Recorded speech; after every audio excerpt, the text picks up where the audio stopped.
والحضاره بتبدا عم الحاج، وبنشوف ان احنا في مكان عالي كده الا وهو شقه فاخره في مدينه نيويورك. وبعد كده بنشوف الكلب واللي انا هسميه بودي يعني اختصار لاسمه. المهم بيحكي لنا عن نفسه ان هو لما كان لسه كلب صغنون كده جرو كده حلو كده، كان مختلف جدا عن اي جرو زيه او اي كلب تاني لان هو كان عبقري. ولما كان في المحل اللي هيتباع فيه بنشوف ان كل الكلاب اللي كانت معاه في المحل اتباعت ما عدا هو، طبعا عشان ذكي جدا، عشان طبعا ذكي مختلف فانت مش هتتباع. المهم ابو الصحاب بسبب ذكائه ده هو ما كانش عايز ان هو يلعب الالعاب الغبيه مع الاطفال، زي مثلا ان هو يحدف له العصايه وده يروح يجري وراه يجيبها والكلام الهبل ده، فهو يعني ما كانش بيعجبه الحوارات دي. وليه والله دي كيوت جدا والله بحب الكلاب عشانها. المهم يعني بيقول لنا ان هو قرر ان هو يثقف نفسه ويتعلم بقى حاجات كتير جدا وياخد شهاده من جامعه هارفارد وبيخترع اختراعات كتير تفيد البشريه وبيبقى مؤثر جدا في السياسه والكلام ده كله، وانت قاعد كده وانا قاعد وما عندناش اي حاجه. الكلب عمل كل ده واحنا قاعدين ما علينا. المهم ابو الصحاب بعد كده بنشوف ولد اسمه شيرمان وبيبقى بودي هو اللي اتبناه عشان ايه فاهم، اكيد مش عارف يخلف يعني فاتبنى الكلب ده، اتبنى البني ادم ده. المهم يعني ابو الصحاب بيقول لنا بودي ان شيرمان بعد لما رباه وساعده في اختراع الاجهزه الكتير المهمه دي، المهم يعني في ان هو الهمه باختراع اهم جهاز الا وهو السفر عبر الزمن. طبعا احنا عارفين لازم جهاز مهم يسافر عبر الزمن. المهم ابو الصحاب بيروحوا هما الاثنين وبيركبوا الاله دي وبيسافروا سنه 1789 وبيروحوا ساعتها عند قصر مدينه فرساي، تحديدا عند بيت ماريا انطونيت ملكه فرنسا، واللي كانت مشهوره جدا بحبها الاكل الكيكه. تقول لي ازاي؟ اقول لك ما اعرفش. المهم يعني ابو الصحاب كانت بتعمل حفلات كتير في القصر بتاعها عشان تعزف فيها الناس فاهم وتاكلهم كيك، وفي نفس الوقت ده كان الشعب الفرنسي ذات نفسه مش لاقي حتى اللضا يعني فاهم، مش لاقي العيش، لا عيش ايه، مش لاقي كواسون حتى يعني. المهم يعني ابو الصحاب الفرنسيين عرفوا اللي هي بتعمله ده فقرروا ساعتها ان هم يعملوا عليها ثوره، والمفروض يعني ان بودي وشيرمان بيرجعوا بالزمن، بس عمك بودي مش بيلاقي شيرمان معاه وبيروح مع كده ابو الصحاب بيلاقيه بياكل كاب كيك وبيدخل الصور وبياخدوا ناس كتير من ضمنهم بودي عشان هم فاهم ايه يعدموهم وكده، وبيبقى بودي ده اول واحد هيتم اعدامه. ما تفهمش يعني هم فاكرينه بني ادم ازاي يعني. المهم ابو الصحاب بس بيقدر والحمد لله ان هو يهرب بسهوله من بلاعه كده كانت قريبه من منصه الاعدام، وبنشوف ان هو اخد شيرمان ونزلوا يهربوا من البلاعات، ولكن الجنود فضلوا ساعتها وراهم، وبيقدر بعد كده بودي ان هو فاهم ايه يقدر ان هو يبارز واحد منهم وبيوقع وطى البلاعه على دماغه، وبعد كده بيبارز باقي الجنود وبيقدر ان هو يهرب منهم ويعمل انفجار كده في المجاري بسبب غاز الميثان وبسبب ان هو ذكي فشخ. بعد كده ابو الصحاب بيبعدوا عن المكان وبيسال بودي شيرمان عن الثوره الفرنسيه وبيقول له انها كانت مجنونه جدا جدا جدا. المهم ابو الصحاب بعد كده بيركبوا السفينه وبيرجعوا تاني لزمانهم، وبيروح عمك شيرمان المدرسه بتاعته بيديله ادواته وصفاره كده فاهم ايه بتاعته، وبيدخل بعد كده الصحاب وبيقابل زميلته متنمره، واحنا طبعا عارفين لازم لما يبقى في مدرسه لازم يبقى في متنمر افريج فيلم اجنبي.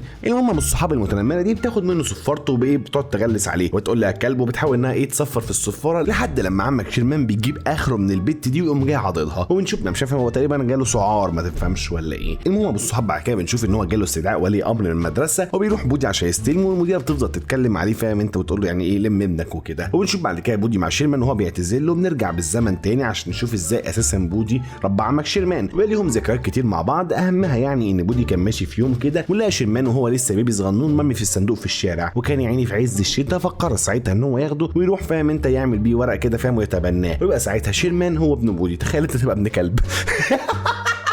يعني حرفيا الواد ده ليهم الحق ان هم يتنمروا عليه كده يقولوا يلا يا ابن الكلب، يعني هم مش شتموهوش، دي حقيقتك فعلا انت ابن كلب والله يا شيرمان، يعني مش قصدي انمر عليك بس انت ابن كلب فعلا.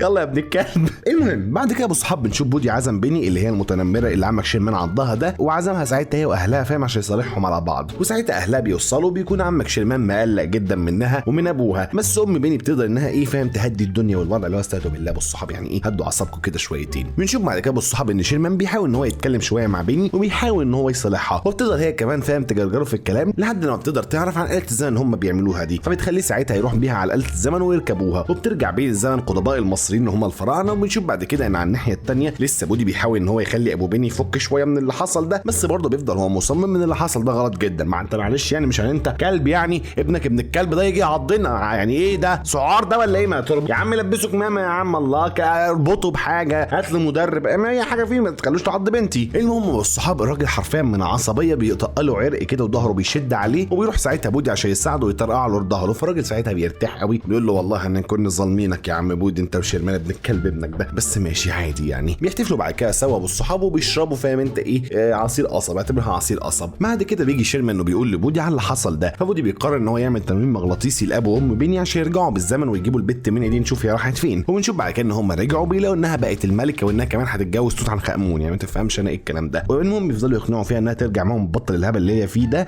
بس هي مش بترضى. انا ده توت عنخ امون انتوا عارفين القناع بتاعه ده بكام. المهم الصحاب بعد كده بيجي الملك الكبير وبيقول لهم ان بعد لما بيني تتجوز يتجوز توت وتوت يموت لازم يتم قتلها. فطبعا البنت بتصدم اللي هو لا موت ايه، احنا ما اتفقناش على كده ابو الصحاب. فبيقول لها الكلام ده عند ماما. وبعد كده ابو الصحاب بياخدوها بيحبسوها هي وشيرمان ومودي في مقبره ما كده. وبيلاقي بعد كده ابو الصحاب شيرمان فجاه ان هو مسك في موميا يعني، والاثنين طبعا بيترعبوا يعني وبيطلعوا يجروا هما الاثنين. وبعد كده بيقدروا ان هم يخرجوا من المقبره دي اللي في قلب الصحراء ويروحوا المكان اللي هيتم فيه المراسم بتاعه الزواج بتاعه بيني. وساعتها بيقدروا بعد شويه فرهاده كده ان هم ينقذوها والحمد لله وبتعدي على خير. بعد كده ابو الصحاب بيهربوا من الملك ومن توت وبيروحوا عشان يركبوا السفينه بتاعه السفر بالزمن بتاعتهم دي. ولكن بيلاقوا فجاه ان البنزين قرب ان هو يخلص، وان اقرب بنزينه هتكون في ايطاليا. مش نافعه دلوقتي يعني، جاي بنزين يخلص دلوقتي وبنزين غير كده كده. المهم ابو الصحاب بينزلوا على ايطاليا وبيلاقوا ان ليوناردو دافنشي بيتخانق مع الموناليزا اللي هي الشخصيه اللي اترسمت يعني، فاهم؟ مش اكيد مش بيتخانق مع رسمه الموناليزا يعني، مش مع اللوحه، لا بيتخانق مع الموناليزا ذات نفسها. المهم يعني هي البنت مش عايزه تكمل الرسمه يعني، بس وودي بيقدر ان هو يصلح الدنيا على بعض يعني ويخلي الرسمه تكمل عادي. شفت لولا الكلب من الكلب ده كنا احنا مش عرفنا ايه نشوف الموناليزا. بعد كده ابو الصحاب بيروحوا شيرمان وبيني بيركبوا آلة طياره كده قماش، فاهم انت؟ من اللي فيها ما تفهمش ايه البتاع دي، عارف انت الطيارات القديمه دي. المهم بيفضلوا يطيروا بيها لحد لما شيرمان بتاخدوا الحماسه وبيطير جامد يعني وبيتشقلب وبيقعوا هما الاثنين. ويبقى في الوقت ده بودي قدر ان هو يملى التانك بتاع السفينه، تفهمش جايب البنزين منين يعني. المهم بياخدهم معاه عشان يرجعوا تاني. وبنشوف ان هما في السكه كده شيرمان بيسال بودي عن موضوع ان المديره بتاعه المدرسه عايز تاخد منه الحضانه بتاعته يعني، هو الواد مربيه فهو كده في حضانته يعني، هو فاهم الكلب ده وبودي ده مربي شيرمان فهو باخده في الحضانه بتاعته، فهي عايز تاخده بقى فاهم من الحضانه بتاعه شيرمان اللي هي فاهم تاخده يعني تدي اي حد يربيه بدل ما الكلب ابن الكلب ده بيربيه يعني، عشان برضه الواد ما يبقاش ابن كلب يعني. طبعا هنا بودي بيتصدم عشان ما كانش عايز ان شيرمان فاهم يعرف الموضوع ده. بيفضلوا بعد كده يتكلموا سوا في الموضوع وبيني عماله تهد النفوس كده فاهم ما بينهم لحد لما السفينه فاهم بتضيع منهم في زمن غير معروف وبيضيع منهم شيرمان. فبينزل بودي وبيني عشان يدوروا عليه وبيلاقوا ان هو لابس لبس ممارسات وماسك سيف فاهم انت وراكب حصان طروده وهاتك كداك وراح يقاتل يعني هيقاتل ما فيش كلام ساعتها. وبيحاول بودي ان هو يمنعه بس برضه بيقرر ان هو يقاتل وكان هيموت يعني، ولكن الحمد لله بودي بينقذه يعني ويضرب مكانه وبيقع من على مكان عالي يعني احنا بنفتكره ان هو مات اساسا. فهنا شيرمان يعني بيفضل يعيط عليه بس بيفوق ويقرر ان انا لازم انقذه وبيروح على السفينه بتاعته بيركب هو وبيني وبيروحوا بالزمن عشان يجيبوا نسخه قديمه منه. وبيلاقوا اساسا ان في نسخ من شيرمان وبيني وبودي تانيين جايين عشان نفس السبب ده، بس يعني في منهم اللي عايز ينقذ بيني في مصر القديمه واللي عايز ينقذ شيرمان من المعركه، ويعني فاهم انت ايه الزمن تداخل مع بعض يعني مالتي فيرس اوف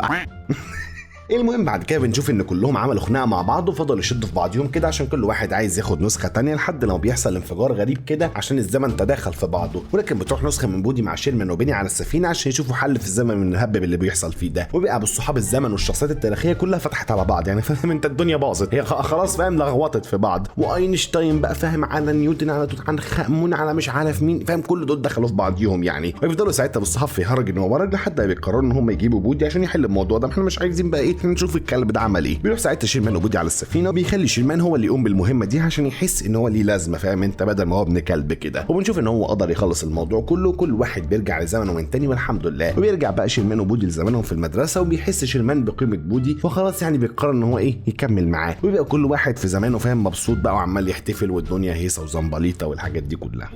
بس يعني ده فيلم لذيذ يعني، هو فيلم لذيذ صراحه اتفرجت عليه وانا عايز صغير تقريبا يعني بجد والله اتفرجت عليه من زمان قوي. انت مش عارف انت سنه كام ده مش عارف 1970 لا هو 2000 وحاجه يعني فاهم انت في الحدود دهيت يعني بس اتفرجت عليه وانا عايز صغير انا فاكر. ولكن ما علينا مش موضوعنا ده بقول لك توته لقد انتهت الحدوته. وما تنساش تعمل سبسكرايب لايك كومنت شير بس تعمل فولو على انستجرام. ما تنساش تعمل فولو لكريم اسامه عشان هو اللي منشن الفيديو ده وتعمل فولو لاحمد ناجد عشان هو كاتب سكيب ده وتخش على جوجل ميم زي ميم امي على الفيسبوك يا ابو الصحاب. وما تنساش انك تعمل سبسكرايب للقناه بتاعتي اللي هي حسن فهد وتعمل سبسكرايب لقناه حدوته مصريه وبعدها كده فاهم وانت في السكه تروح تعمل سبسكرايب لقناه حدوته جامده وبعدها برضه وانت في نفس السكه اعمل سبسكرايب لقناه حدوته جيمنج. وانا اسف ان انا تعبتك معايا وبس كده.